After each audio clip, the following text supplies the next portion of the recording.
Hey, it's Jordan with Status Coup. Hope everybody's having a good day. It is Monday, September 26th, the year 2022. I am not live. It is the Jewish holiday, and I am a Jew, so celebrating that tonight. But this is recorded earlier, so definitely smash that like button, share this live stream. The more people that press like, the more people that share, the more people that will see this very stream. We're going to have an interview Kim Brown did with a nurse. We're also going to have an interview I did with a railroad worker with an update on the railroad worker strike coming up. So still having a good stream, but need you to share, like, all that good stuff. I wanted to start the stream because there is news related to Julian Assange as well as Edward Snowden that is important that the corporate media is probably not going to cover extensively. So I'll wait about 30 seconds to a minute, wait for more people to trickle in. If you missed earlier today, we did a live stream on the latest updates, shit ton going on with Trump and the classified documents case, as well as January 6th. We're trying to kind of thread the line. We're never going to become like a 24/7 Trump channel like the rest of them, but we do think it's important, specifically the updates with the classified documents, which we've been updating you, the audience, about, as well as a pretty explosive 60 Minutes interview last night that came out with Denver Riggleman, who was an investigator on the January 6th committee. Watch that live stream we did earlier. We addressed a lot of bombshells that came out in that 60 Minutes interview with Riggleman, as well as latest developments with the classified documents investigation. One more time, smash that like button, share this live stream. Super chats are very much appreciated. We're still behind the scenes following developments. If there is going to be a railroad strike, which there still might, in the next couple of weeks. And like I said, I did an interview with a railroad worker, so we'll have that a little bit later. I wanted to start. The CIA is being sued over alleged spying, on lawyers, journalists who met with Julian Assange.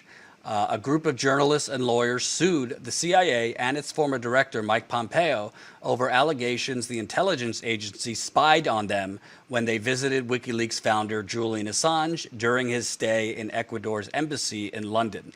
The lawsuit said that the CIA under Pompeo violated the privacy rights of those American journalists and lawyers by allegedly spying on them. The plaintiffs include journalists Charles Glass and John Goetz, and attorneys Margaret Kunstler and Deborah Herbeck, who have represented Assange. Quote, the United States Constitution shields American citizens from U.S. government overreach, even when the activities take place in a foreign embassy in a foreign country, said Richard Roth, the lead attorney representing the plaintiffs. The CIA, which declined to comment, is prohibited from collecting intelligence on U.S. citizens, although several lawmakers have alleged that the agency maintains a secret repository of Americans' communications data. Assange has appealed to the High Court in London to block his extradition to the United States to face criminal charges in a legal battle that has dragged on for more than a decade. Monday's lawsuit was filed in the U.S. District Court for the Southern District of New York. The filing said the journalists and lawmakers were required to surrender their electronic devices to Undercover Global SL, a private security company which at the time provided security to the embassy before their visits to Assange. The lawsuit alleged the company copied that information and provided it to the CIA, which was then headed by Pompeo. Assange spent 7 years in the embassy before being dragged out and jailed. Pompeo and Undercover Global SL could not immediately be reached for comment. This, like the rest of what is going on with Julian Assange, will largely be hidden by the corporate media. They don't want to shed light on the fact that the CIA and FBI, by the way, are not, altruistic, righteous, patriotic organizations. The fact not included in this lawsuit, but Yahoo News reported, remember, the CIA under Trump and Pompeo plotted to kidnap and assassinate Julian Assange. But somehow, the Department of Justice under President Biden continued this ruse of a prosecution against Julian Assange, who is a political prisoner. Let's call it what it is. He is a political prisoner in the United Kingdom. He, unfortunately, will be extradited to the United States, where he will probably die sooner than later. And to me, is a threat of suicide if he is brought to the United States. But the CIA not only plotted to assassinate and to kidnap and assassinate Julian Assange, but they were spying on U.S. journalists, U.S. citizens for years against Julian Assange, who had a right to privacy, and so did these U.S. journalists. They had a right to privacy while visiting the Ecuadorian embassy. The country of Ecuador, you think, would be upset about this? You would think they'd have a problem that privacy rights, there was mass surveillance going on at this embassy of Ecuador in the United Kingdom, but guess not. You know, there's been a lot of talk, obviously, as the Trump Mar-a-Lago classified document situation continues about the FBI, and we need to abolish the FBI. I agree.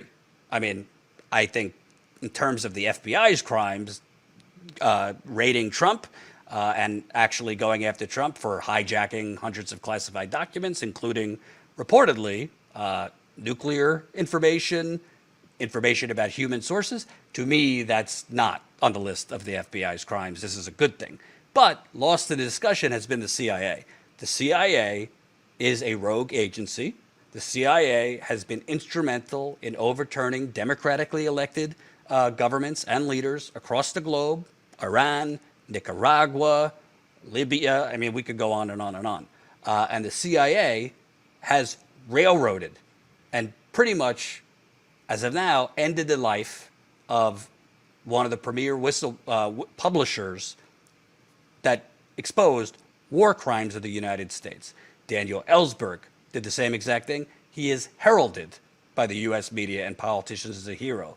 Julian Assange basically did the same exact thing on Iraq and Afghanistan, and he's rotting in a prison in the United Kingdom, not to mention the CIA's role on spying on journalists and Americans who visited him in Ecuador's embassy.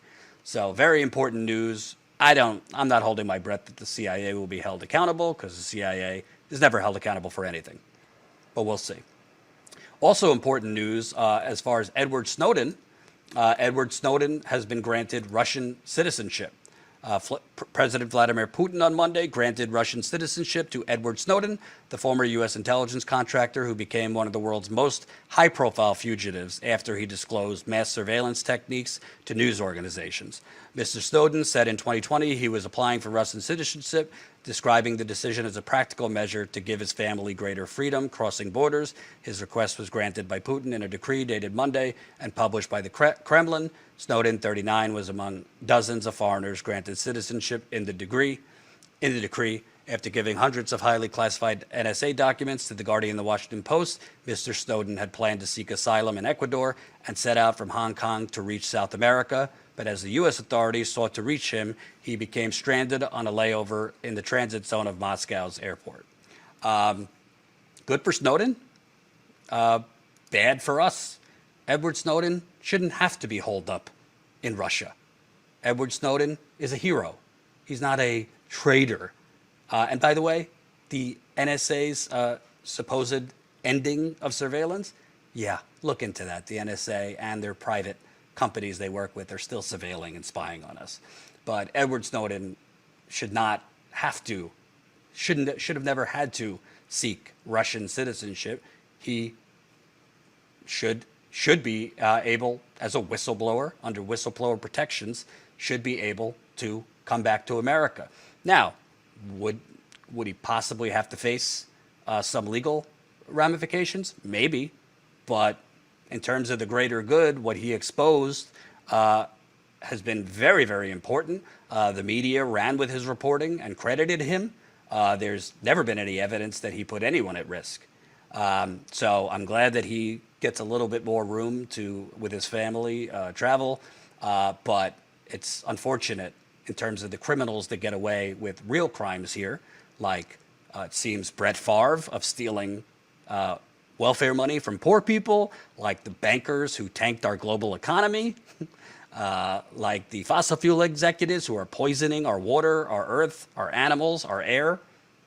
These are the people that are banned from America. Julian Assange, Edward Snowden, who bravely and at great risk to themselves exposed United States war crimes. We used to call that holding the powerful accountable. Guess not anymore. All right, smash that like button, share this live stream. Not live, we recorded it earlier, so we can get it out to more people. I want to turn to an interview Kim Brown, who hosts for us on Wednesdays. She has her own channel, Burn It Down with Kim Brown, that she did with a nurse. If you haven't noticed, nurses too, like teachers and many other workers, have been organizing in recent months and years. And nurses have been going on strike in Minneapolis and other places due to horrible, horrible staffing, understaffing, outdated equipment, draconian scheduling, pay, et cetera, et cetera. So Kim spoke with one of those nurses who's been at the forefront of organizing. Let's watch that interview. Right on to all of the union members, all of the labor actions that have happened across 2022. This has been an amazing year for unionization and for labor organizations. This has been a fantastic year. And the ways in which workers have stood up and asserted their rights, their demands, again, for basic human rights in the workplace versus capitalism has been outstanding. But there is a strike that has been happening for almost the past month in Northern California.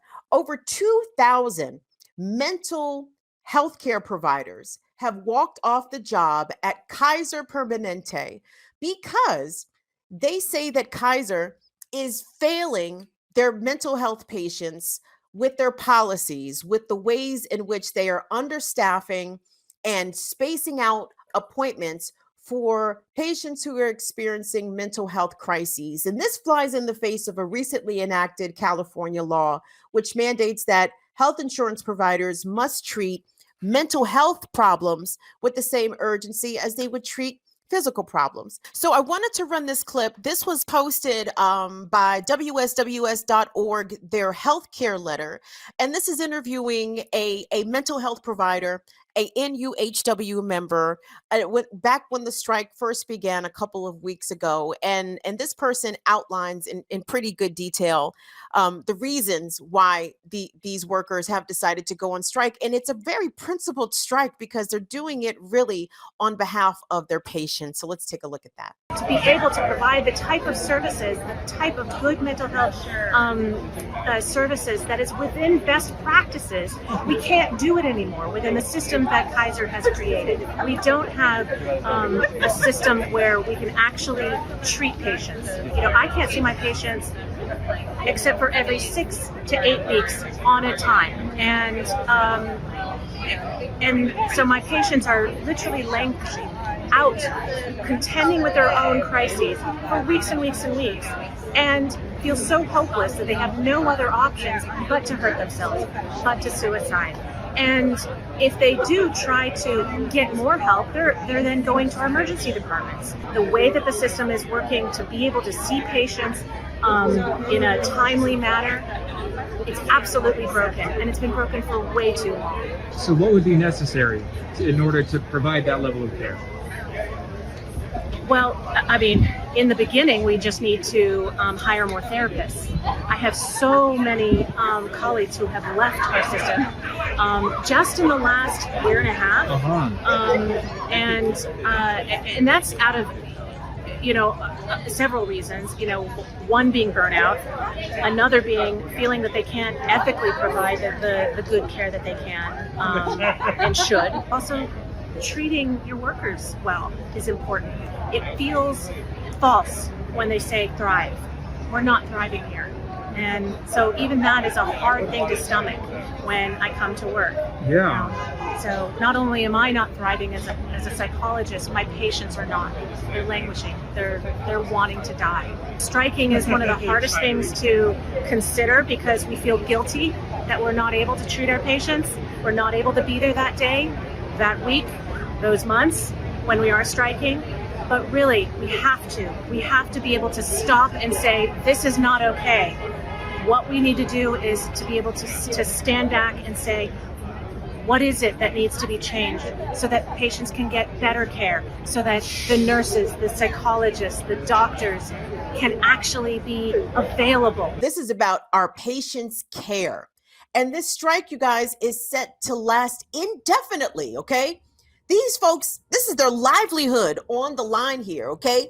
And, you know, not to be presumptive or even reverse classist in some way, but these are learned doctors, okay? Like they probably make a nice little bit of coin as it pertains to their salaries. So, you know, I'm sure that they are not happy that they are missing out on paychecks as a result of this strike. But again, when something is about principle and it's not about money, and it's literally about human lives and the quality of human lives. So I'd like to welcome a member of the National Union of Healthcare Workers from California, Alexis Petrakis, who is a psychologist and a PhD, and who is also a member of NUHW, who is on strike. Alexis, are you with us?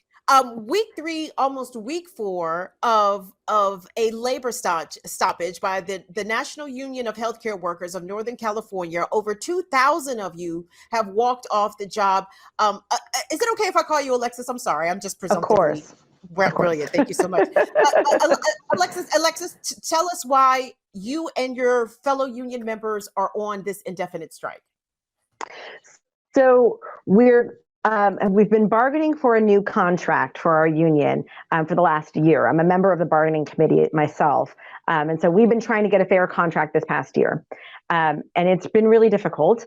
And it's really come down to it in this last few months where it's the patient care issues are so grave and so significant that we really cannot continue working and doing our day-to-day job if Kaiser doesn't fully commit to making reforms in its mental health care system. Right now, it's mind-boggling, honestly, like how bad it is. And being out on the line recently and hearing stories from patients that have come to the line to share their stories, as well as other Kaiser employees in other departments talking about their difficulties with getting mental health care, right? They're employed by Kaiser and they're saying, why won't Kaiser take care of me when I have needs, right? So we're on the line to get a fair contract that includes provisions and protections so that we can see patients when they need to be seen, that we are able to do the work the way that it was designed to be done in the field of psychology. Almost none of us right now are doing the work in a way that is in alignment with how we were trained to do the job. And that's what I think leads to the most burnout, is doing something that you know how to do, but you're not given the resources to do it right or properly. And so you just feel very helpless and hopeless. So that's what we're really wanting right now. So expand upon that, if you could, Alexis. When you say that Kaiser is not giving healthcare workers the tools that they need to really do their job correct, because I've seen that understaffing is one of the complaints of the union members, that doctors have too many patients, they have too high of a caseload. But on the other hand, the patients are saying that, hey, I'm only getting to see my doctor once every 2 months, once every few weeks, and I'm really experiencing a mental crisis here. So talk to us about some of the specifics that the workers are striking about. Yeah, I mean, we're certainly, in a mental health crisis. It's its own kind of pandemic and we were having difficulties before the pandemic started, honestly, and Kaiser's been having difficulty with their mental health care system for over a decade. And it's just gotten worse. And so the challenge that's happened over the past couple of years is that more and more people have needed care, and their needs are more and more acute and intense. And the system just cannot hold people that need to be seen more than 2 or 3 times. It really has difficulty sustaining because the caseloads are so high. And it really kind of has this feedback loop. When those caseloads are so high, and you feel like you can't do the work the way it's supposed to be done, and you see people just like with prolonged suffering or worsening of symptoms, you don't want to stay. And so there's been so many people leaving.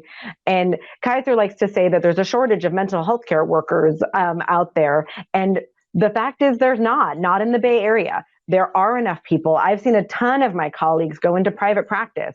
If they had retained the therapists that they had from going into private practice, we'd be well stocked. Everybody's going to places where they can do the work the way it's supposed to be done. And so they talk about a shortage of therapists. Honestly, it's an issue around retention. And they're not retaining their therapists because we really can't stay in a place. You can't really continue doing unethical work. It's really gutting. That moral injury is not sustainable.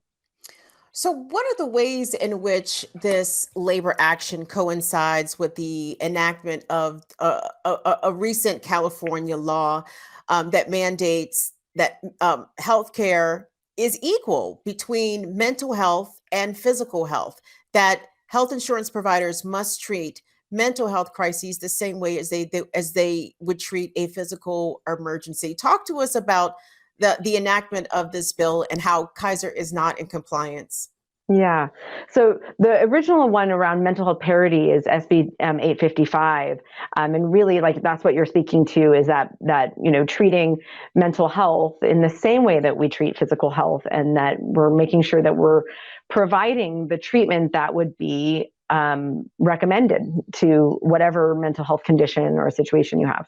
And then more recently, this past July, SB 221 went into effect, which kind of mandates that an HMO like Kaiser be able to offer a return appointment within 2 weeks, unless the clinician determines that it's not going to be detrimental. And that is absolutely impossible. Like, I can maybe get like a little 15-minute phone call in 2 weeks if you're lucky, but I'm booking out 6 weeks. So to be able to imagine, how does the system have to change to be able to accommodate more appointments like that? And the union has, from the get-go, from a year ago, we have put forward proposals that would really help them to make those adjustments to meet these, legislative requirements that help us kind of have some guardrails to make sure that people are getting the care that they need. We would never imagine right now, like if somebody was recently diagnosed with cancer, that they would be waiting for their chemotherapy, or that it would be doled out, that you only have, you're supposed to do it for 3 months, but we're only going to give you 1 month, and hopefully that'll be enough, right? We would never do that in the physical health realm. And so we're really, I think right now, our country, and maybe even the world, is really in a moment of kind of coming together and figuring out how to really integrate mental health into healthcare, so that it's actually all just healthcare. We treat everything the exact same.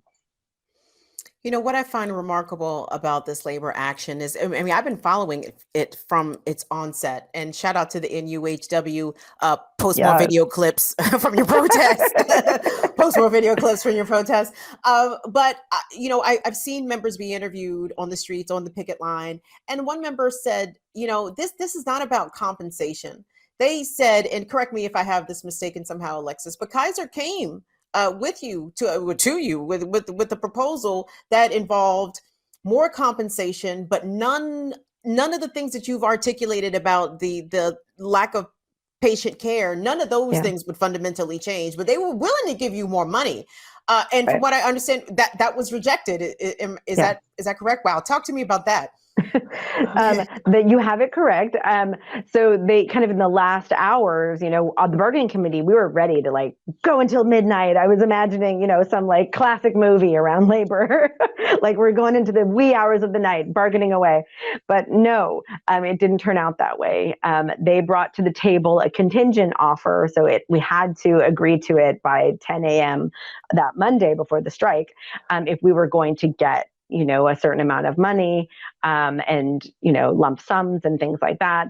They made just a slight movement on what's called indirect patient care, which is what we're asking for is more time to be able to do the collateral work in service of the patient. So it's all the non-face-to-face stuff. It's not the documentation. It's not training. It's all consultations with teachers or consultations with your regular care doctor, or let's say somebody has an eating disorder. I need to talk to that eating disorder specialist to really make sure we're teasing apart what's what. So when we don't have that time in service of our patients, they don't get better because the treatment team is not on the same page. So that indirect patient care time is really important. It's not the only important thing, but it is an important component of making the patient care more effective and efficient and ethical. And so they made this slight movement in that direction. It's not where we need it to be. And fundamentally, what it felt like, just kind of, being a member in there, it felt like, how much is my soul worth? How much are my professional ethics worth? And it was a unanimous no, we're not going to take that, because we're out here because we care. We are out here because we love what we do. We love our patients. It's really difficult to be away from them, because particularly I know they're not getting their care because they weren't really getting a great care before. So of course they're not getting good care now. And that breaks my heart.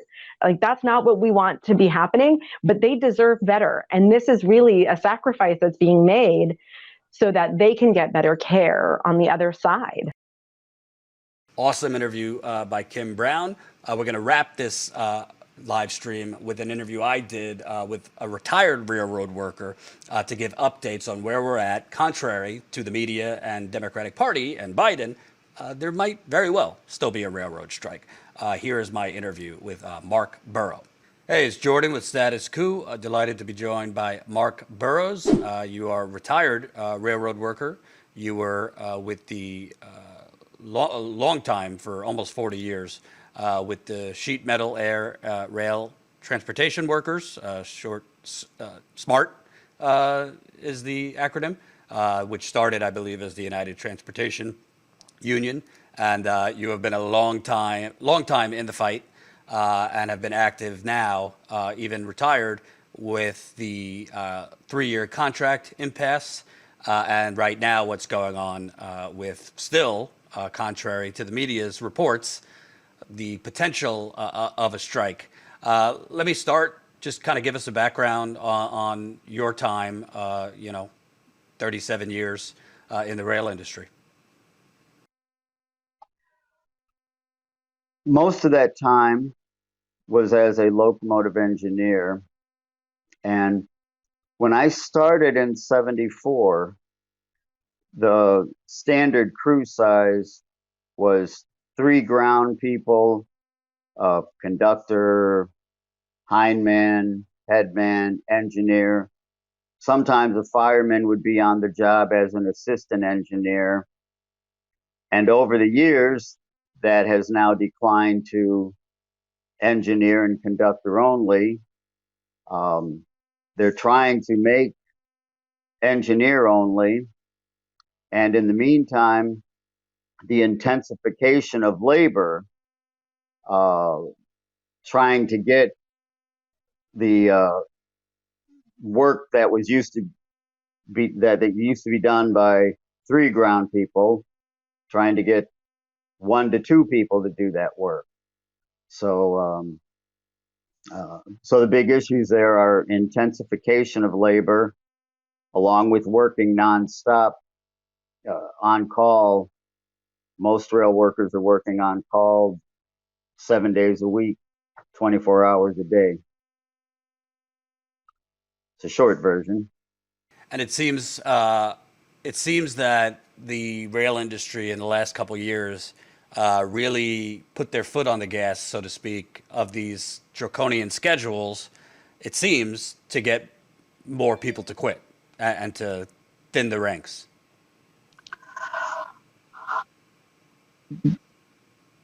That's an interesting theory, and I don't rule that out.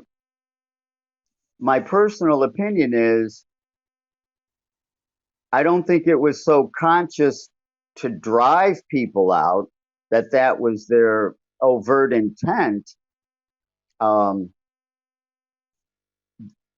They just were forced to intensify the workload because of their self-inflicted short staffing. They furloughed workers and then tried to get the rest to pick up the slack Then that drove more workers out. Then COVID hit, and that exacerbated the shortages. Um, uh, so whether it was intentional, I'm not sure about that, but the end result is driving and just increasing the intensification. Right. And can you kind of talk about the media and President Biden?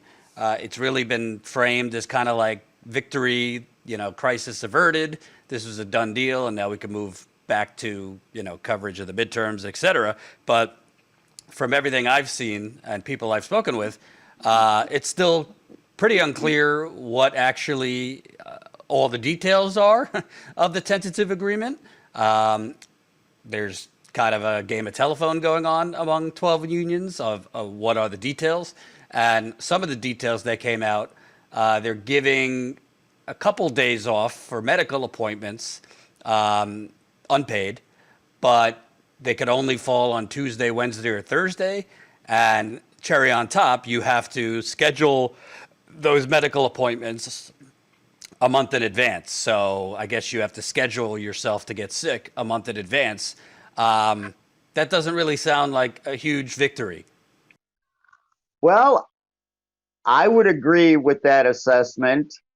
And from what I'm hearing from the people that I've used to work with, from the guys that are working, and the feedback from their coworkers, as well as what I'm seeing on the venting on social media, I would say your assessment is 100% correct. And tell me, I mean, obviously there's always been kind of, let's just say, divisions between union bosses and rank and file leadership. But why do you think that they would have agreed to this tentative deal when honestly the wage increases on paper it sounds good, but when you talk about inflation, consumer price index, those 24% increases aren't going to get you so far.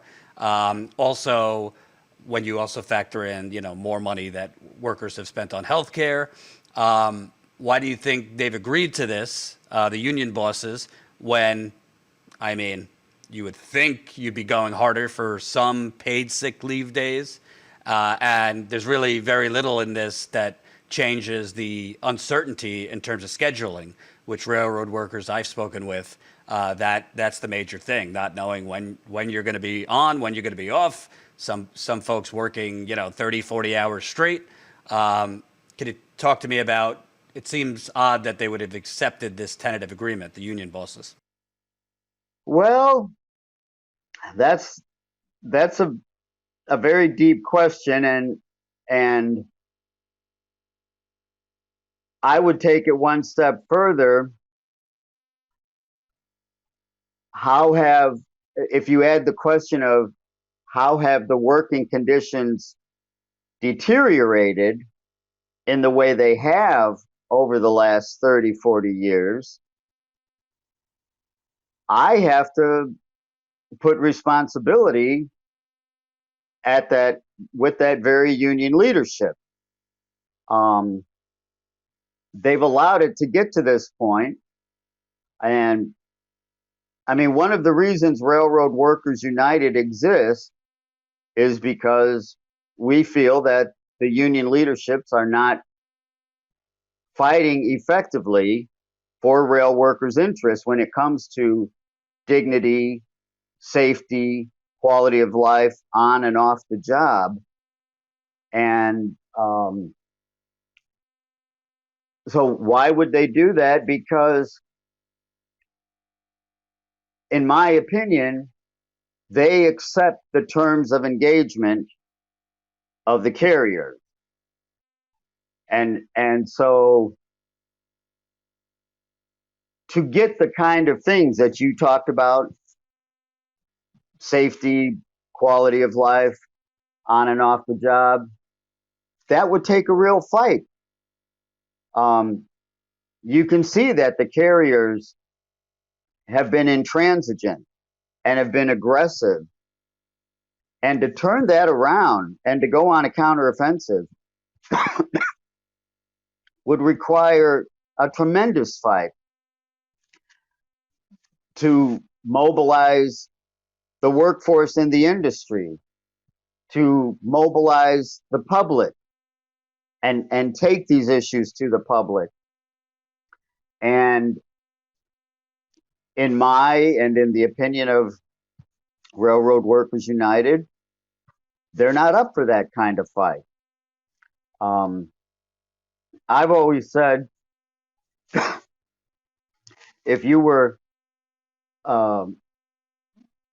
doing one of these fight to the death cage matches like reality TV, but before you go into the ring, your enemy combatant can tie your hands behind your back and shackle your ankles and put a straight jacket and maybe insert a pea shooter in your teeth, and then they're free with chains and truncheons and whips and ninja sticks. Nobody in their right mind would voluntarily enter a fight like that, where the enemy controls how you are able to resist. But in essence, those are the terms of engagement that railroad workers are under with the Railway Labor Act. And the union leaders essentially accept those terms of engagement. So that's my answer to your question of why they don't push for more. It would require the kind of fight that they're just not capable of, as the leadership is currently constituted. Which is unfortunate, because you see, I mean, perhaps more than ever, the railroad workers actually have real leverage. I mean, Biden and his White House was scrambling to avert a strike because they knew, even one or two of those unions out of 12 striking, the trains won't run, and the ripple effects on the economy, particularly in a political season, would be pretty bad for them. So you actually have workers having leverage, which is not always the case, yet at least the union bosses, don't seem ready for that fight, like you said.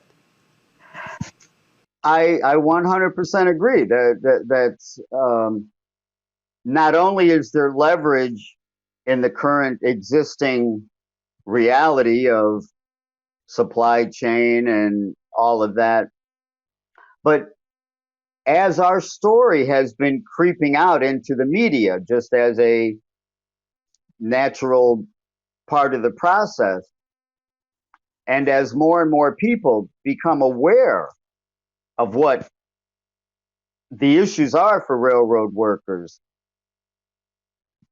there's a lot of empathy.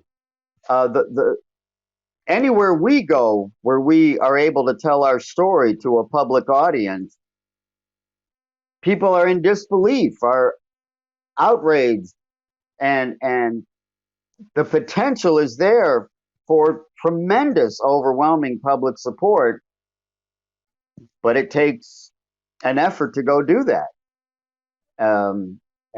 So yeah, we potentially have tremendous leverage and could wage an effective fight. But like you said, the leadership is not up for that at this point in time. And can you kind of talk about what you're hearing from current railroad workers? Obviously, you got 12 unions. The actual vote on a tentative agreement could take weeks. But what is the kind of mood? Because you're seeing on social media here and there, folks don't seem happy with this agreement. Yeah, obviously, social media can't be considered the 100% accurate polling gauge, but combined with as this situation was developing, the operating crafts took strike authorization votes, and those were in the 98, 99 percentile for authorizing a strike. So combine that fact with the overwhelming venting on social media and the vibe that we're picking up on the job, it's fair to say that this is far from a slam dunk. It is very much not out of the realm of possibilities that this could be voted down. Right. And, what does it say to you? Because you have all this, in my view, fairy dust from Biden, from the media, and this goes both ways when Republicans are in office, they do it too, that the economy is coming back, the job numbers are great, GDP is great, historic recovery, but then you look under the hood and you find out, workers are getting fired for going to the doctor. Railroad workers are working 30, 40 hours in a row. Unsafe conditions, understaffing, just kind of brutal working conditions. And that's not just in the rail industry. It seems that the kind of framing of a strong economy underneath it all, it's on the backs and the exploitation of folks like the railroad workers. Yeah, you hit the nail on the head by referring to it as fairy dust. I mean, that pretty much captures the essence of it. And everything you just laid out, I 100% agree with. That's 100% factual and indisputable, in my opinion. Absolutely. Thank you so much, Mark Burrows, longtime railroad worker. Started out with United Transportation Union, and which became Sheet Metal, Air, Rail, and Transportation Workers. Let's stay in touch as things play out. Absolutely. Thank you for the opportunity to take our case and get it out there a little more, and regret any technical difficulties. We'll work on that. Thanks again for having the opportunity. Take care. Thanks for watching, and make sure to tune in to Status Coup's daily live stream Monday through Thursday at 5 o'clock Eastern Time and Fridays at 4 o'clock Eastern Time.